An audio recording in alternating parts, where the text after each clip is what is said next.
The year is 1993, and it's been about 2 years since I started playing in the LA techno scene, the underground movement, and I'm working at Street Sounds Records on Melrose Avenue as a record buyer, mainly jungle and hardcore, because at that time I felt it wasn't being properly supported, so that was my mission at the time that I remember, was just to really saturate the store. And eventually I created these like top 10, and I would take over an entire wall and just fill it full of German techno and British jungle. And so at the time I was basically putting together a pretty big hold of records that I hoped to take home. And it was the summer, maybe the fall of 1993, and my hold was getting pretty big. And finally, I was able to take it home on a Friday night, and it was a lot of vinyl. It was not even a milk crate, but just like a big record bag full of vinyl that I remember. And I took it home, and I told myself, I need to make a mixtape with this, and it needs to be epic, because all these records, I mean, this is 1993, so a lot of the music was really emotional and very epic and just big, and, you know, a lot of samples, a lot of intelligent jungle was going on at the time. Really good ragga jungle, happy hardcore was in the mix. So I had all this good jungle and happy hardcore, and I told myself I'm going to put together a mix.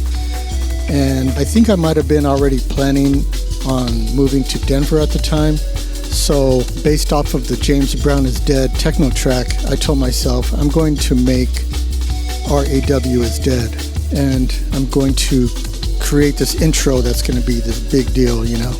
And so I remember being in my mom's garage where I had all my music set up and all my vinyl, because I didn't have anywhere else to put all this vinyl, so it was in my mom's garage.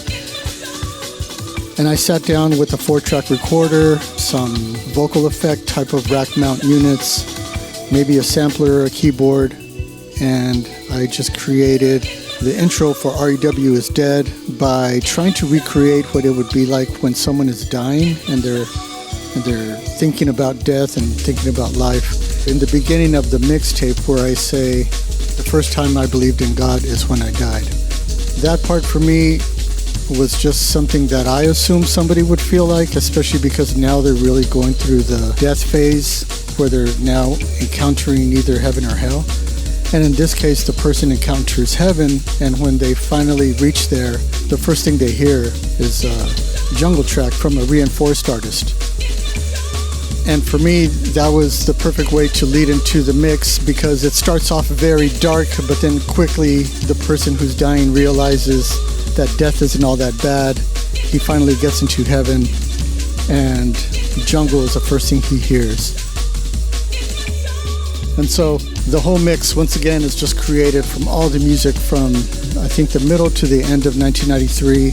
And the Who Wants to Battle mixtape is a little bit more on the scratching, up-tempo, happy hardcore vibe. And yeah, that was just more of the records that I brought back from Street Sounds in the end of 1993. For me, those were the primetime days, because that's when everybody was just getting their hands on really good jungle. A lot of artists were putting out great jungle. So for me, I think that's why this tape is still legendary and why people still talk about it and still desire it, because it just has that sound and has a vibe from the days where the music was pure.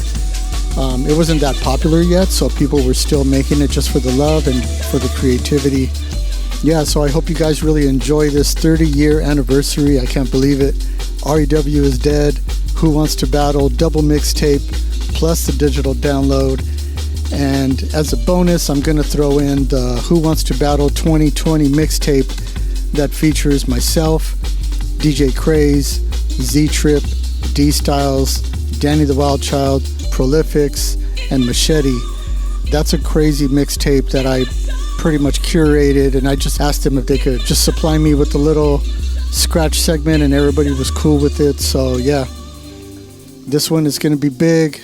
Thank you for your continued support. This one is going to be available at miklon.bandcamp.com. All right, peace.